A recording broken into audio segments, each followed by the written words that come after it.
All right, let us move on to the very first question of the NCERT exercise 4.1 for the chapter quadratic equations. The question says, check whether the following are quadratic equations. आपके पास कई sections हैं इस question में और आपको ये check करके बताना है कि कौन सा इक्वेशन क्वाड्रेटिक है और कौन सा नहीं है. आप तभी बता पाएंगे जब आपको ये मालूम होगा कि किन इक्वेशंस को क्वाड्रेटिक इक्वेशन बोलते हैं. तो सबसे पहले मैं आपको ये समझाता हूं कि क्वाड्रेटिक इक्वेशंस किसको बोलते हैं और फिर सॉल्व करके बताऊंगा. देखिए, क्वाड्रेटिक इक्वेशन, अगर कोई भी इक्वेशन इस फॉर्मेट का है ax square plus bx plus c equal to 0, तो उसको हम क्वाड्रेटिक इक्वेशन बोलेंगे, जिसमें a b एंड c तीनों के तीनों कैसे होने चाहिए, रियल नंबर. और सबसे मोस्ट नेसेसरी कंडीशन मेरे को बोलना चाहिए वो ये है कि a कभी भी जीरो नहीं होना चाहिए. a must never be zero, क्योंकि अगर a की वैल्यू जीरो हो गई तो एक्स स्क्वायर इंटू जीरो ये जीरो हो जाएगा, बचेगा आपके पास सिर्फ बी एक्स प्लस सी, और ये आप ट्रांसफॉर्म कर देंगे इसको किसमें, लीनियर इक्वेशन में. ठीक है, किसी भी इक्वेशन में अगर x की हाईएस्ट पावर 1 होती है तो वो लीनियर इक्वेशन होता है. हाईएस्ट पावर अगर 2 होती है, जैसे यहाँ पे देख सकते हैं आप, x की हाईएस्ट पावर कितनी है 2, तो उसको क्वाड्रेटिक इक्वेशन बोलते हैं. x की हाईएस्ट पावर अगर 3 होती है तो उसको क्यूबिक इक्वेशन बोलेंगे.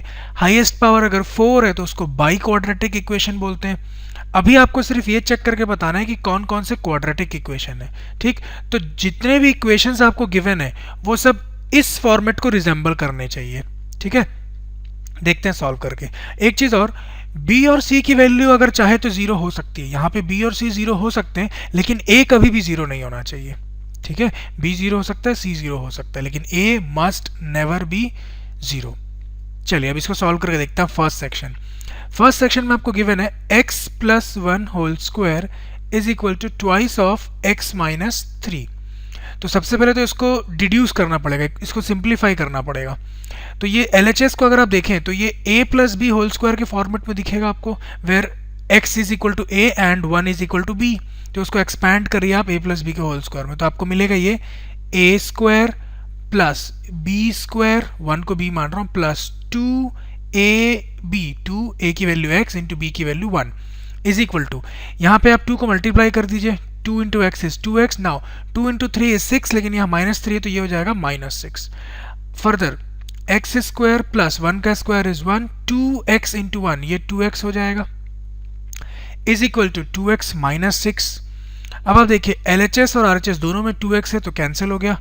माइनस 6 को जब आप लेके आएंगे LHS में तो ये प्लस 6 हो जाएगा, तो आप पहुंच जाएंगे X square plus 1 plus 6 equals to 0. Now X square plus 6 plus 1 is 7 equals to 0. इसके आगे कुछ नहीं कर पाएंगे आप. तो फाइनल जो आपने सिंप्लीफाई किया इस एक्सप्रेशन को, तो क्या मिलेगा, क्या मिला आपको, एक्स स्क्वायर प्लस 7. अब देखिए इस इक्वेशन में x की जो हाईएस्ट पावर है वो कितनी है 2, तो इस वजह से कैसा हो गया ये क्वाड्रेटिक इक्वेशन. तो यहाँ पे आप देख सकते हैं a स्टैंडर्ड फॉर्म से अगर कंपेयर करें तो एक्स स्क्वायर के सामने क्या लिखा होता है a, यहाँ एक्स स्क्वायर के सामने कुछ नहीं लिखा हुआ, इसका मतलब उसको 1 समझेंगे. तो a की वैल्यू यहाँ पे 1 है, which is not equal to 0. ठीक है, और 0 नहीं होनी चाहिए. x का टर्म गायब है, देख सकते हैं आप, तो मतलब b की वैल्यू क्या होगी यहाँ पे 0, और c कांस्टेंट टर्म कितना 7, c इक्वल टू 7. तो ये जो आप डिड्यूस करके लाए हैं इससे, उसमें a की वैल्यू 1 है, b आपका 0 है क्योंकि x का टर्म गायब है यहाँ पे, और c आपका 7 है. तो hence this equation is a quadratic equation, quadratic equation. ठीक है, so this completes a solution. इसमें और भी सेक्शंस हैं, उसको एक एक करके देखते जाते हैं.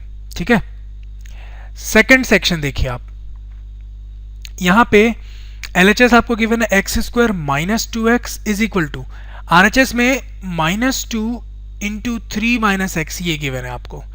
इसको आगे सिंप्लीफाई करते हैं, X square minus 2x as such is equal to, minus 2 को मल्टीप्लाई करिए 3 से, minus 2 into 3 will give you minus 6. Now minus 2 into minus X, minus minus हो जाएगा plus, 2 into x is 2x.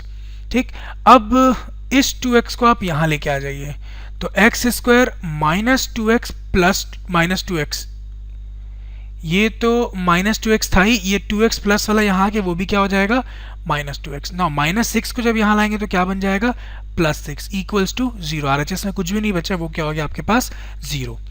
Further x square -2x बन जाएगा -4x plus 6 equals to 0। अब आप यहां पे देखिए, ये स्टैंडर्ड फॉर्म जो था आपके पास ax square plus bx plus C equal to 0 उससे रिजेंबल कर रहा है। कैसे? एक्स स्क्वायर के सामने कुछ नहीं लिखा मतलब 1, तो a की वैल्यू यहां कितनी हो गई 1 which is not equal to 0। Now b is equal to b का कोएफिशिएंट, x का कोएफिशिएंट क्या होता है b, तो यहाँ x का कोएफिशिएंट क्या है -4, तो b की वैल्यू कितनी हो गई -4। As well as c constant term यहाँ पे कितना है 6, तो आप देख सकते हैं सिंस x की हाईएस्ट पावर यहाँ पे 2 है, ठीक है, इसलिए ये जो इक्वेशन है ये भी आपका कैसा है, quadratic equation. Therefore this equation is quadratic equation. ये भी आपका कैसा हो गया, क्वाड्रेटिक इक्वेशन। जब कभी भी आप इक्वेशन को सिंप्लीफाई करें और वो इक्वेशन अगर इसको रिजेंबल करें जिसमें a की वैल्यू 0 कभी नहीं होनी चाहिए, b और c 0 हो सकते हैं, तो हमेशा आपका गिवन इक्वेशन कैसा होगा, क्वाड्रेटिक इक्वेशन। लेकिन हाईएस्ट पावर अगर x की आपकी 3 आ रही है, 4 आ रही है या 1 आ रही है, तो वहां पे क्वाड्रेटिक इक्वेशन उसको नहीं बोलेंगे। ठीक, नेक्स्ट क्वेश्चन देखते हैं।